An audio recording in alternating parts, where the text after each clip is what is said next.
বিগত অন্তর্বর্তী সরকারের প্রায় শেষের দিকে সংকটে থাকা বেসরকারি শরিয়া ভিত্তিক 5টি ব্যাংককে একীভূত করে সম্মিলিত ইসলামিক ব্যাংক গঠন করা হয়। সেই 5টি ব্যাংক কী কী?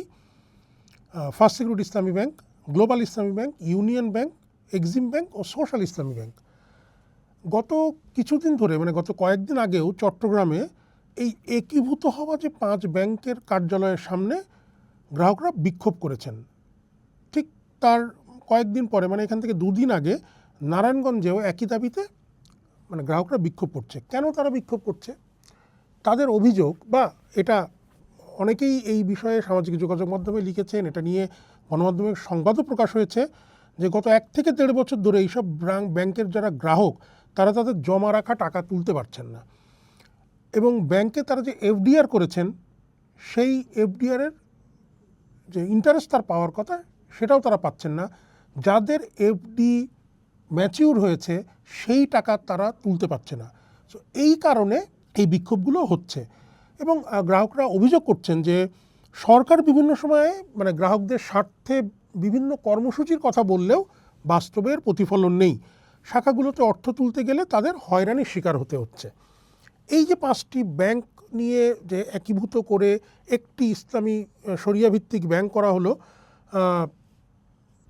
মানে এই যে অবস্থাটা হয়েছিল সেখানে গত 2 অর্থ বছরের জন্য আমানতের বিপরীতে কোনো মুনাফা না দেওয়ার একটা ঘোষণা বাংলাদেশ ব্যাংক দিয়েছিল।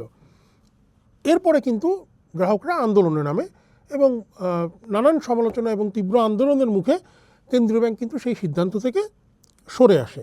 অথচ এরা যে টাকাটা তুলতে পারছে না, বাংলাদেশ ব্যাংক কিন্তু বলছে যে না, ঠিকই আছে, আমানতকারীরা যেটা বলছে তারা যৌক্তিক, তাদের আন্দোলন যৌক্তিক, কিন্তু এই সম্মিলিত 5 ব্যাংকে তারল্য সংকট রয়েছে, সব টাকা যদি দিয়ে দেওয়া হয় ব্যাংক ঘুরে দাঁড়াতে পারবে না।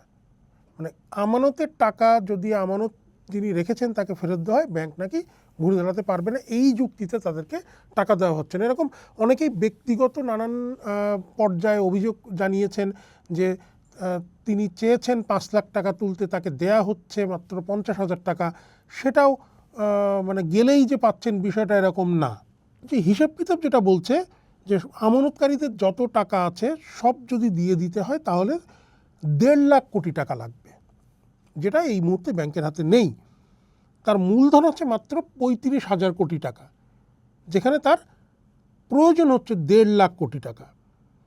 এখন সরকার যেহেতু এই ব্যাংকের দায়িত্ব নিয়েছে, সেজন্য কেন্দ্রীয় ব্যাংক বলছে আমানতকারীদের যে আপনারা ধৈর্য ধরুন, কিন্তু সেই ধৈর্যটা কতদিন ধরবে সে নিয়ে তো কারণ কোনো মানে সুনির্দিষ্ট বক্তব্য নেই। যে 35,000 কোটি টাকা মূলধন সরকার দিয়েছে, মানে মূলধন আছে, তার মধ্যে সরকার দিয়েছে হচ্ছে 20,000 কোটি টাকা। বাংলাদেশ ব্যাংক আমানত বিমা তহবিল থেকে 15,000 কোটি টাকা শেয়ার দেবে বলে জানিয়েছিল, কিন্তু এখন পর্যন্ত দিয়েছে 12,000 কোটি টাকা। আর যে 20,000 কোটি টাকা সরকার দিয়েছিল সেখান থেকে আবার 10,000 কোটি টাকা সরকার কিন্তু ঋণ হিসেবে নিয়ে নিয়েছে। এছাড়া ব্যাংকটিতে সরকারি তহবিল রাখা, আকর্ষণীয় মুনাফা দিয়ে সাধারণ আমানতকারীদের অর্থ রাখতে উদ্বুদ্ধ করা এবং ঋণ আদায় সহ বিভিন্নভাবে তারল্য প্রবাহ বাড়ানোর কথা থাকলেও এখন পর্যন্ত কোনো কিছুই বাস্তবায়িত হয়নি। গত 21 এপ্রিল সংসদে একটা প্রশ্নের জবাবে অর্থমন্ত্রী আমির খসরু মাহমুদ চৌধুরী বলেছেন যে এই 5 ব্যাংকের গ্রাহকরা, এই গ্রাহকদের মধ্যে যারা গুরুতর রোগে আক্রান্ত তাদের আমানতের টাকা ফেরত দেওয়া হবে। এর মধ্যে ব্যাংক কোম্পানি আইনের একটি সংশোধনী কিন্তু পাশ হয়েছে। ঠিক তার পরপরই এই একীভূতকরণ প্রক্রিয়া থেকে বের হতে চেয়েছে 2টি ব্যাংক। কারা? সোশ্যাল ইসলামী ব্যাংক SIBL এবং এক্সিম ব্যাংক। তারা আলাদাভাবে পরিচালনা শুরু করার জন্য একটা আবেদন দিয়েছে, তবে এই সুযোগ বাংলাদেশ ব্যাংক তাদেরকে দেবে না। এই নিয়ে যখন নানান টানাপোড়েন চলছে, তার মধ্যে এই সম্মিলিত ইসলামী ব্যাংকের এমডি নিয়োগের কাজ কিন্তু শুরু করেছে বাংলাদেশ ব্যাংক। অর্থ মন্ত্রণালয় এবং বাংলাদেশ ব্যাংক যৌথভাবে বেশ কিছু মানুষের সাক্ষাৎকার নিয়েছে এমডি হিসেবে তাদেরকে নিয়োগ দেবে বলে। 2 দফায় প্রায় 11 জন ব্যাংক কর্মকর্তা এই সাক্ষাৎকারে অংশ নিয়েছেন।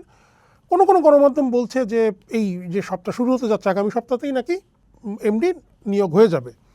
এই যে এত কিছু করা হচ্ছে, এত কিছু বলা হচ্ছে, এগুলো সব প্রক্রিয়ার কথা। গ্রাহকদের মূল দাবি কী? গ্রাহকদের মূল দাবি হচ্ছে তারা যে তাদের কষ্টের টাকা জমা রেখেছে সেই অর্থ তারা ফেরত চান। সেই সঙ্গে আরও একটি প্রশ্ন তারা তুলছেন যে কবে সেই টাকা পাওয়া যাবে। এই প্রশ্নটা নিয়েই কিন্তু গ্রাহকরা ক্ষুব্ধ হচ্ছেন, তাদের দাবি জানাচ্ছেন, অসহায়ত্বের কথা বলছেন। সেখানে অন্য যে প্রক্রিয়াগত জটিলতায় কিন্তু সব কিছু আটকে আছে। এই যে টাকা আটকে থাকা, আমানতকারীদের টাকা আটকে থাকা, এফডিআর এর ম্যাচিউর হওয়ার পরেও টাকা না পাওয়া, এইসব নানা বিষয় নিয়ে আপনার যদি কোনো অভিজ্ঞতা থাকে, চর্চার ইউটিউব চ্যানেল এবং ফেসবুক পেজে আপনার অভিজ্ঞতাটা আমাদেরকে জানাতে পারেন। চর্চার সঙ্গে থাকুন।